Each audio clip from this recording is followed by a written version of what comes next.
Les projets de transformation aujourd'hui, quel que soit le dispositif qui les porte, que ce soit Industrie du futur, Factory 4.0, ils sont souvent traités d'un point de vue technique. Et passer par une phase de simulation, ça va permettre de ramener des éléments concrets, des situations particulières et finalement de venir questionner ces projets de transformation avec d'autres points de vue, donc celui d'un manager, celui des salariés et donc de l'organisation du travail.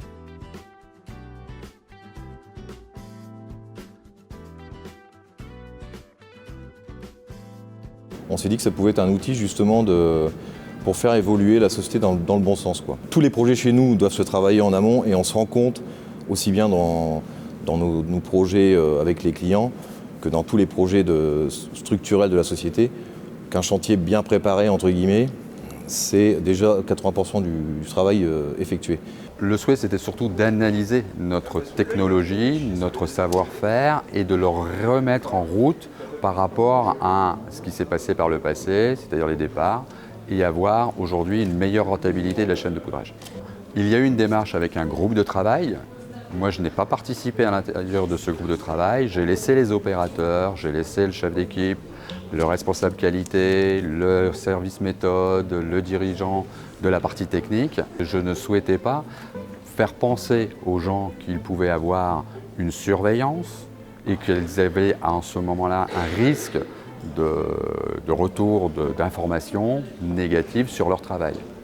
Je faisais un point avec Eric Villers, notre consultant, pour définir les axes de pilotage au niveau des différents éléments à étudier. On a vraiment eu une première étape qui était de dire on mesure, on fait prendre conscience et on commence à identifier les plans d'action. Et l'un des plans d'action qui va être la suppression des opérations sans valeur ajoutée va se faire avec la table numérique. On est parti d'un diagnostic ergonomique, on a été accompagné par un consultant. Tous les membres de l'équipe ont été interrogés sur leur manière de travailler, leurs conditions de travail, leurs difficultés, leurs points forts, ce qu'ils avaient besoin pour mener à bien leur mission. La table numérique, on la voit vraiment comme un outil d'aide à la décision, un outil pour faire participer les salariés, ouvrir le dialogue, etc., pour justement mener à bien notre démarche d'amélioration et de réorganisation de notre pôle administratif notamment.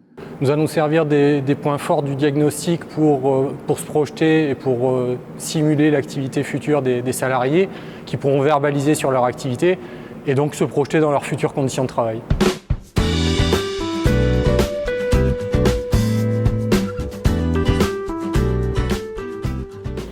On a planifié, on a choisi ce qu'on allait simuler comme flux. On a choisi aussi le mode d'intervention, donc si on allait faire un groupe, deux groupes, la restitution. Aussi, on a choisi d'intervenir sous forme de jeu. On a préparé tout ça ensemble. Ça va permettre aux salariés de se projeter plus réellement dans leur activité, de sortir déjà de leur quotidien et de leur poste de travail et de pouvoir justement interagir avec les différents éléments et les différents avatars de la table. La table est assez facile à configurer. Bon, en 2-3 heures de formation, on peut, nous, en effet, on injecte des plans. Par exemple, nous, dans notre cas, on travaillait sur du flux. On injecte des plans d'atelier, donc il suffit de dessiner un plan d'atelier sous Excel, enfin sous un petit logiciel basique avec des traits. On injecte facilement un plan d'atelier et à partir de là, on est capable de simuler les mouvements de pièces, les mouvements de personnes très facilement. Donc moi, en effet, en 2-3 heures, j'étais capable de programmer par moi-même, de préparer le travail en tout cas.